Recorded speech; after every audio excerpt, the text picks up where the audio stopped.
Hello everyone. Now I'm going to start the next topic, which is psychological research. तो psychological research क्या है? Many fields such as history, law, art, and business are also interested in human behavior and how is psychology different. बहुत सारे field जैसे history, law, art and business ये सब human behaviour में interested है। जैसे आप लॉ में देखते हैं कि अगर कोई क्रिमिनल एक्टिविटी करता है तो उसके पीछे का रीज़न ढूंढना चाहता है कि वाई इट्स हैपनिंग, है ना। ये आर्ट है, कोई पेंटिंग्स वगैरह है तो उसके पीछे तो ये आजकल क्या कहते हैं इंडस्ट्रियल साइकोलॉजी भी शुरू हो गई है। So all are interested in human behaviour कि इस ह्यूमन बिहेवियर के पीछे कॉज क्या है। तो साइकोलॉजी डिफरेंट कैसे है? Psychology's great strength is that it uses scientific observation to systematically answer question about behaviour. Psychology की ग्रेट स्ट्रेंथ ये है कि एक साइंटिफिक ऑब्जर्वेशन है, जबकि बाकी जो सब्जेक्ट्स थे वो जो ऊपर दिए हुए सब्जेक्ट्स दिए हुए वो साइंटिफिक नहीं है ना। तो साइंटिफिक ऑब्जर्वेशन नहीं है टू सिस्टमैटिकली, क्योंकि साइंटिफिक ऑब्जर्वेशन में क्या होता है कि क्वेश्चंस के आंसर्स जो हैं सिस्टमैटिकली वे में दिए जाते हैं, विद द प्रूफ दिए जाते हैं। Of course it may be impractical और unethical to study some topics. हालांकि कुछ ऐसे ह्यूमन बिहेवियर है जिनके पीछे के आप मतलब जिनके ऊपर अगर आप रिसर्च करोगे विच इज़ अनएथिकल। अब सपोज़ अगर किसी क्रिमिनल के पीछे का रिकॉर्ड चेक करने के लिए अगर हम जाने कि क्रिमिनल की कॉज क्या, क्रिमिनल ने अगर कोई एक्टिविटी की है तो उसके पीछे का कॉज जानने के लिए हम उससे दोबारा तो नहीं कह सकते ना कि दोबारा क्राइम कमिट करो। तो दीज आर सम अनएथिकल, या किसी को फिजिकली या मेंटली टॉर्चर करना, this is like unethical which is not allowed in psychology. Okay, so more often question go unanswered for a suitable research method. सबसे important question है जो जिसका अभी तक आंसर नहीं मिला है कि रिसर्च मेथड क्या होना चाहिए। रिसर्च मेथड होता क्या है? रिसर्च मेथड क्या होता है? देखिए कई तरह के रिसर्च मेथड होते हैं। तो एक रिसर्च मेथड जो जो बेसिक मीनिंग है उसका ये है कि प्रोसेस होता है जिससे उस क्वेश्चन का आंसर साइंटिफिक वे में दिया जा सके। In the past, for example, we had to take the word of people who say they never dream.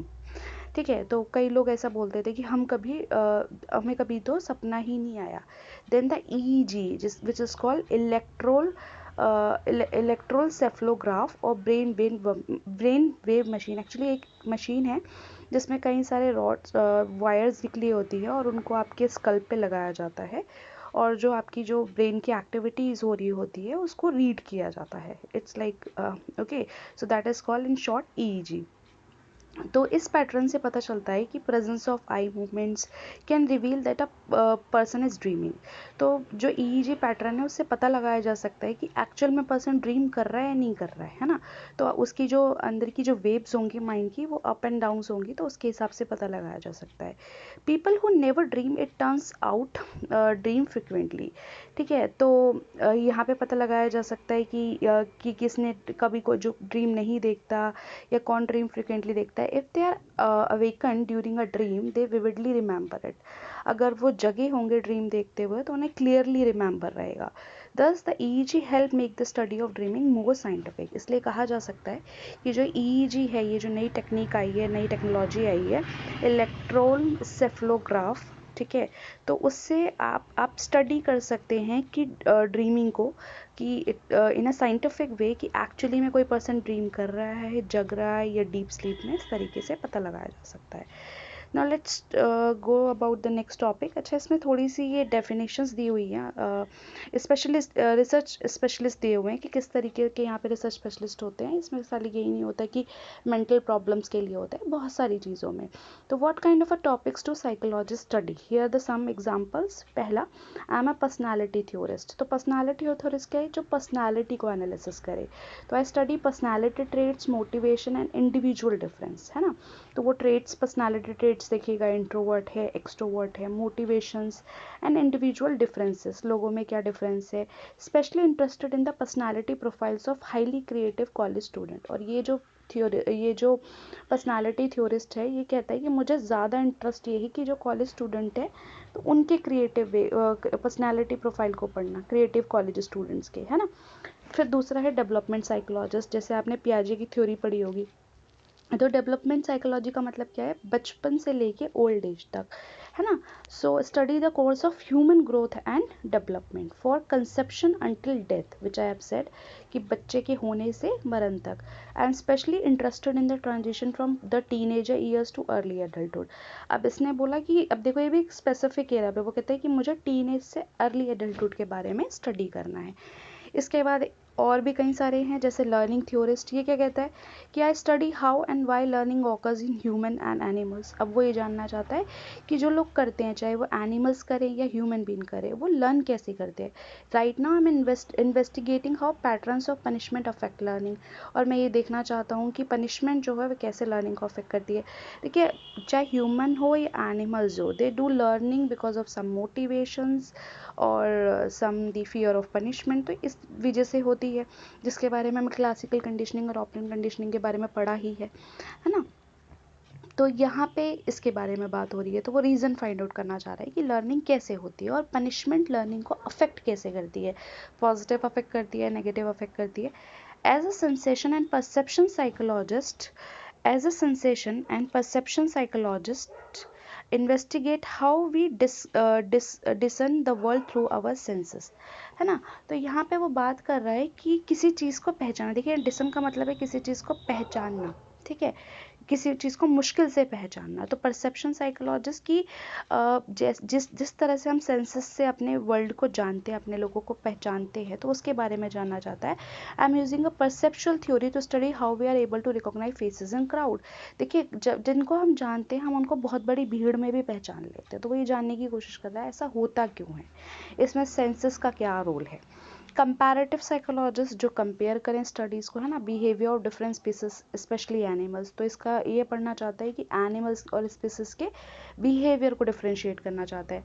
Personally I am fascinating with the communication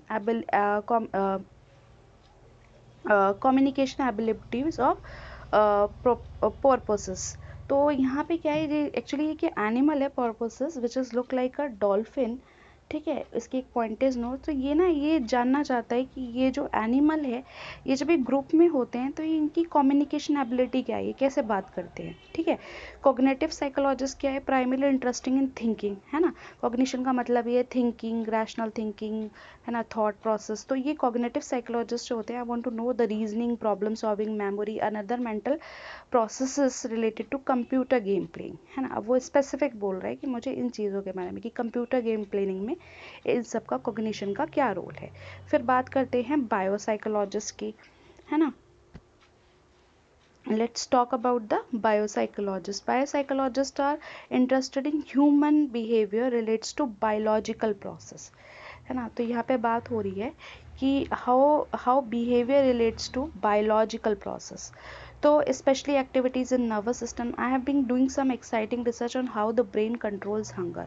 तो ये स्पेसिफिकली बात कर रहा है कि हमारी जो फिजिकल चीज़ें हैं वो कैसे हमारे बिहेवियर को अफेक्ट करती हैं। तो exciting research on how the brain controls hunger, तो ब्रेन हमारे हंगर को कैसे कंट्रोल करता है।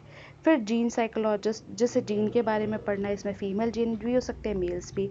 आई want to understand how gender difference are influence by biology, child rearing, education and stereotype.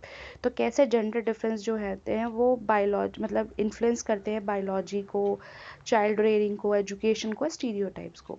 फिर बात करते हैं, देखिए जेंडर साइकोलॉजिस्ट ये कहना चाह रहा है कि जैसे अगर मेल और फीमेल की बात करें, तो मेल जब रेयर करते हैं बच्चे को और फीमेल रेयर करते हैं, उसमें थोड़ा सा डिफरेंस आ जाता है ना। क्योंकि मदर्स में एक अफेक्शन होता है, आई एम नॉट सेइंग कि फादर में नहीं होता है, they also have, but mostly inbuilt होता है मदर्स वगैरह में, and females it's like a born with that. तो ये बायोलॉजिकल है एंड चाइल्ड रेयरिंग है, तो ये एजुकेशन और स्टीरियोटाइप, तो ये सब चीज़ें ना मतलब जेंडर डिफरेंस में आ जाती है थोड़ा सा इसका।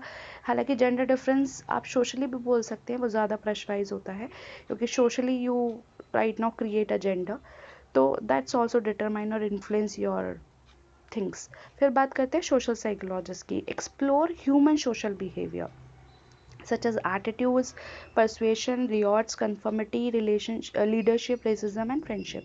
तो सोशल साइकोलॉजिस्ट एक्सप्लोर करना चाहता है कि ह्यूमन सोशल बिहेवियर क्या है, जैसे उसका एटीट्यूड क्या होगा ह्यूमन का, परसुएशन क्या होगा, रिवॉर्ड्स, कन्फर्मिटी, ये दंगे हो जाते हैं, या कन्फर्मिटी का मतलब होता है जब आपको किसी ने चेंज होने के लिए कहा नहीं है बट आप आसपास के लोगों को देख के आप वैसा बन जाते हो, दैट्स कॉल्ड कन्फर्मिटी, है ना। तो लीडरशिप, रेसिज्म एंड फ्रेंडशिप, इसके बारे में वो जानना चाहता है। तो उसका इंटरेस्ट जो है वो इंटरपर्सनल अटेंशन में है, interpersonal attention, interpersonal attraction. I place two strangers in a room and analyze how strongly they are attracted to each other. तो वो interpersonal attraction की, वही कैसे एक दूसरे से लोग अट्रैक्ट होते हैं। फिर बात करते हैं इवोल्यूशनल साइकोलॉजिस्ट की। They are interesting in how our behaviour is guided by patterns. So evolutionary psychologist जो होते हैं वो मोर इंटरेस्टेड है how as a behaviour guided by patterns that evolve during the long history of human kind. तो कैसे कैसे जैसे species का, ह्यूमन का इवेल्युएशन हुआ है तो उसकी वो हिस्ट्री पढ़ना चाहता है। Studying some interesting trends in male and female mating choices. ठीक है, female and male mating choices means sexual activities.